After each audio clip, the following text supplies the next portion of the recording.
Good morning. Good morning and welcome to the Indy Boomer Show. I'm Mary Pat McKee. This morning I am sitting here with Jane Malkoff, who is with Malkoff and Hughes, which is a advocacy. Tell us what exactly what Malkoff and Hughes is, Jane. We are care advocates. Care advocates. So I couldn't think of the right words We I do wanted. care consulting and navigation through the healthcare system. Okay, and we're gonna talk about selecting a caregiver today. Yes. Before we get started, though, we want to talk about Indy Boomer magazine. This is the July issue with Debbie Knox on the cover. You can pick these up now at any CVS store in Marion and surrounding counties, and it will be good through November. We will have, excuse me, I'm so far ahead in my mind that I don't even remember what I'm doing. The September issue will be the next issue that comes out, so be sure and pick a copy up. Jane writes for us in the Indy Boomer magazine, and in this July issue, she covered some really important points about selecting a caregiver, which is really important. And I'm going to kind of turn it back to you now, Jane. Sure. What give us some ideas of where somebody should go, Sure. Who would need a caregiver, that Yes. kind of thing. Yeah. I think one of the things that we've experienced over the years in our industry as care consultants is families having a dilemma of who to provide in their homes to deliver the care to their parents. What company should they choose, or what friend should they choose? How should they decide who comes into the home? Exactly. The same principle can be applied if somebody's in assisted living or a nursing facility as well. You can use some of the same 5 main tips, but the number one tip is really determining what that level of care is. If the person has dementia with agitation, you're going to need a different type of person than somebody who just needs somebody to drive to the doctor's office or take them out for an outing or be a companion or help them with the bath. So the first thing that you want to do is to determine if the person's going to need personal care, medical care. Are they going to need coverage by insurance? Is there going to be the ability to private pay for the care? Is there long-term care insurance involved? And is the level of care they need going to match the company or the individual that you're looking at? That makes sense. That makes sense. Then the next thing that you need to do is write out a very simple plan of care. So for our clients that are putting caregivers in a home, we say actually physically get a pencil and a pad of paper and start writing out what is the plan you have for your loved one. So it might be what services they might need. what services that you want them to have. So the person's coming to your home, you might say, I'd like you to arrive by 9 o'clock, help them out of the bed, put breakfast on the table, make a nice lunch, take a walk, do a medication reminder, can you do a little light housekeeping in between times. But everything that you want accomplished during the time that they're there, make a physical list of those things so it's coming out of your head into the physical form. Well, and then it's clear for the caregiver, people Yes. can't figure out what's on your mind. That's so if it's written down, you're good to go. And if you do hire a company in to do it, there's no confusion over what you were asking for. They can't say, well, we don't do that. You might think that you only want somebody 2 hours a day, and the company then tells you later down the road, well, we only come for 4 hours or more, or we charge a lot more if it's less than that. So you want to very clearly line up what it is you want to have happen with that plan of care. And another thing too, and I'm sure that you guys probably do this, is having a care book. So because if the caregiver were to change, say you kept the caregivers in the family, if you were able to, okay, well maybe mom comes one day and then a sister comes another day, she doesn't know what happened. So do you We recommend that communication be kept in the home, and it can be a very informal 50-cent little spiral notebook, or it can be in a very nice, hardbound book. We do ask that people be sensitive to the person receiving the care, because sometimes they don't having personal information shared, but back and forth they think they're being talked about. It's good to maybe tuck that away somewhere, and don't write personal comments in it. Write pertinent information. That's going to be useful what to the time next person they that arose, comes. what percentage of their meal they had, if you're trying to watch for hydration, how many ounces of fluid they had, things like that, things that are pertinent, not necessarily about their mood or behavior so much if you think the client might be looking at that information. So. Yeah, because they can get their feelings hurt pretty easily. So that's a I know you've got more. Oh, yes. And got lots. You have to start somewhere. So you start with assessing what the need is and then putting the plan together. Right. And then the next thing you have do is be very selective with who you choose to come into the home. So if you're going to hire an outside company to do it, you need to interview that company. You need to find out their history. You need to find out how long they've been in town, and you need to find out their background. Criminal, even if it's a private person that you're bringing into your home, even if it's your best friend's daughter, everybody should have a criminal background check. Those are easy to do. It's easy to take care of that. What kind of questions would somebody want to ask a person that was coming? I mean, it's easy to do the criminal background check and find out if they're in town and stuff, but what are key questions that you would say ask somebody to see if they're any good? One of the most key questions is to ask them, what makes this desirable to you? To take care of somebody who has a health care need or a physical need, why is that something that you're interested in? And you can tell a lot about a person in that response. And you can tell a lot by their facial expressions in that response. Reading the body language. And availability is very important. If you're hiring somebody privately and you're not going through a company, that person may be sick for 2 weeks, and you have nobody to back that person up. So you have to ask about availability. You have to have their backup plan in place. You have to know about their liability. Who's going to be responsible if there were an accident in the home or something stolen from the home? You have to ask about all of those questions. And sometimes it comes down to a matter of trust, it comes down to a matter of experience, or it comes down to a matter of seeking out a professional who can help you sort out those things. Somebody like yourself. Yeah, you could call a care consultant like us, absolutely. Yeah, I'd highly suggest it. One of the things that is not required, that a lot of people question us about, they think that in order to come into the home and do a good job, the person needs to be a certified caregiver. They need to be a CNA, or they need to have specific specialized training in caring for somebody. And what we have found over 20 years time period is some of the best caregivers are people with what we call the it factor. We can train anybody to use a gait belt. We can train somebody how to talk the right way to somebody who's confused, but we cannot train compassion and integrity. You can't train those things. So you have to be careful when you're saying, oh, well, because this person worked 3 years in a nursing home, they're going to be the better caregiver for my loved one.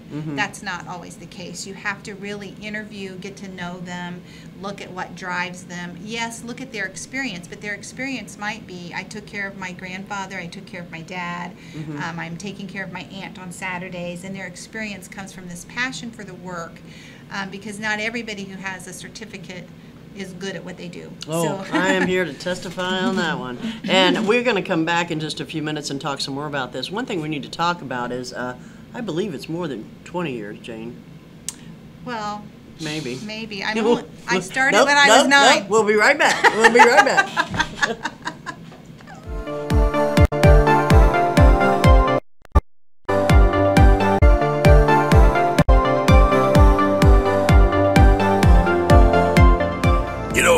When Margaret and I decided to sell the old estate here, we had only one choice in signage: Logan Street signs and banners. Conveniently not located on Logan Street anymore, but rather located on 10th Street on the south side of Noblesville. Well, we sold the old beauty, and we were able to buy this wonderful estate. And we had so much money left over, I was able to buy this beautiful 1968 Eldorado Cadillac for Margaret. Only 472,000 miles. Margaret loves it because it's got those big seats and that heavy-duty suspension to support her svelte frame. Next time you're looking for signs or banners, call old Jim at Logan Street Signs and Banners, 773-7200. Conveniently not located on Logan Street anymore. Thank you for joining us. This is Kathy Padgett with Indiana Small Business Connection and Indiana Small Business Expo coming March 24th, 2015 at the Caribbean Cove. And you can find out all about that on indianasbc.com. Jennifer to the rescue is going to be there. She has been a faithful person to be when Margaret and I decided to sell the old estate here, we had only one choice in signage: Logan signs and banners. Conveniently not located on Logan Street anymore, but rather located on 10th Street on the south side of Noblesville. Well, we sold the old beauty, and we were able to buy this wonderful estate. And we had so much money left over, I was able to buy this beautiful 1968 Eldorado Cat for Margaret. Only 407,000 miles. Because it's got those big heavy-duty suspension to support her svelte frame.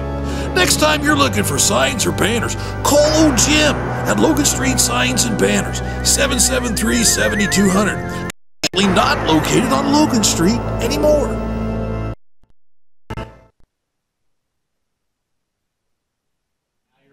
And now we're up. We're back. We're back. Welcome back to Indy Boomer Magazine Show. Mary Pat McKee here, sitting with Jane Malkoff. I always have a hard time with that.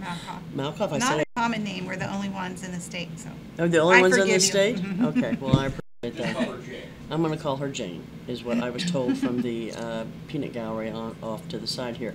Hey, before we get started, I did forget to thank Jim Wofford and Wofford Theater and Logan Street Signs and Banners for this great opportunity to have this show on Hamilton County TV. We're very appreciative of that. The other thing I want to tell, and I don't know, I think you may know this, Jane, but this show is also on Hamilton Radio Monday through Friday, 6:30 p.m. So if you can't catch the show on TV, then you can hear it on the radio. While we're doing that and thinking of that, Jane, give them a phone number where they can reach you. Oh, yes. I'm a geriatric care consultant, and I called on my direct cell phone number at 779-3700, and I do 20-30 free phone consultations for people that want to call and get advice. Well, and I want to give my own testimony. Jane helped my family with my parents when we were dealing with the scenario of having to move them from their condo to an assisted living facility. And there's so much to know, and there's no way to know everything. And then the problem becomes what you don't know, so you don't have to ask. Right. And that is where Jane and Sharon come in very, very handy and have ideas and tips. And I think the difference too is we work directly for the family. Yeah. A lot of people use the term care manager. IU Health has a term they use, care manager. Community Hospital has a care manager, and they do a lot of great work. And sometimes your insurance covers that sort of thing. Okay. But when you have an independent care consultant, it's somebody who's customizing for you. And if I'm not bound by IU or recommendations or what I say, and give you the scoop on who's doing the best work in the community. You know, where's the best fit to be if you need nursing rehab or long-term care, that sort of thing. And the other thing too, I mean, I've known you for a long time. Now you are able to supply caregivers as well. That's right. Right, and you weren't doing that in the past. That's right. We went into that because we wanted to improve the caregiving that we were seeing in Central Indiana. Yeah. So we now have over 60 caregivers that we help support families in their home. Right. Well, and you mentioned this in the first segment, and I'm here to tell you that it's true as well. Some people that are in the industry are there to get a paycheck, and some of them are there because they really care about elder care. That's right. That's right. And that's why you can't. And then one thing you taught me, and I always remember it, and that is don't ever take anything for granted. Just because my folks are in assisted living doesn't mean that I can just think that everything's going fine and everything's getting taken care of the way it should, because more times than not, it's not. That's right. That's right. And one thing that, and I just will touch on this quickly. One thing that bothers me is that there's a lot of folks in the retirement communities that don't have anybody that come and see them. They don't have any advocacy. That's a hard word for me. But and it's the people that do take the steps to reach out to someone like us to find out, is this care as it should be? Is this experience what it ought to be? When they reach out to us to get that sort of support, it helps everybody actually in that building. Right. It gives a vision when we sit down in a care plan meeting and talk about the quality of the care. It helps all the residents in that building when even one family can reach out to have that support. Right. Because it brings up questions and it looks at concerns, and maybe there are really great things going on in the building that need to be pointed out to the family that they're not recognizing, and maybe there's problems in the building that the building needs pointed out to them, but it takes a team of us to tell them that, but everybody benefits. So, for them to pay but not attention. Everybody can have that support. But, but we don't turn people down for lack of funds. If people wanted to call me and ask about what should I do now, I wouldn't say sorry, if you can't come on as a client, I'm not helping you. We don't operate like that. No, I know you don't. I know you don't. You're a good woman. All right, we are talking about tips for selecting a caregiver, which is obviously very important. And you know, again, not to go back, but I want to go back to something else you said. You know, we talk a lot about people coming into the home and being caregivers in the home, but I know on occasion, from my experience, is that we've had to have some caregivers in the assisted living facility because somebody went into the hospital for a while and you know, they just need that extra. Yes. So that's something. Families have the right to have private caregivers or private consultants, no matter where their loved one is in the continuum of care. It can be in the home, it can be in the hospital, it can be in assisted living, it can be in a nursing home. Some places will require you put that extra care in if they feel your loved one goes beyond the needs of that facility until another placement or proper placement can be found. Right. But the caregivers inside facilities should still pass your same scrutiny. You still should be able to assess the type of care your loved one's currently needing, which was number one. Right. You still should be involved in creating the simple care plan, listing out the things that you want done for them on a daily basis. Even if it's a nursing home, you should still be able to say... Or assisted living. Or assisted living. I should be able to get these things done. Am I in the right place to get these things done? This is what I want for my loved one. Nice way to say it. You get to be an active participant. You shouldn't be a passive recipient of that care. Yes. You don't just turn it over. Stay active in it. And then in selecting the caregivers, you can make sure that you're meeting them, that you're interviewing them. And this can be the people that are working in a facility or people you're hiring in your home. You don't have to just accept what is. If you have a loved one who's not getting along with the person who does the baths on Tuesdays and Thursdays, you have to not just say, deal with it, mom or dad or sister, brother, uncle. You say, you call a meeting of the minds in the facility or in the household, and you say, this isn't working, what can we do? This is an unpleasant experience, how do we do that? So you're able to meet these people and then decide if it's working out for your loved one.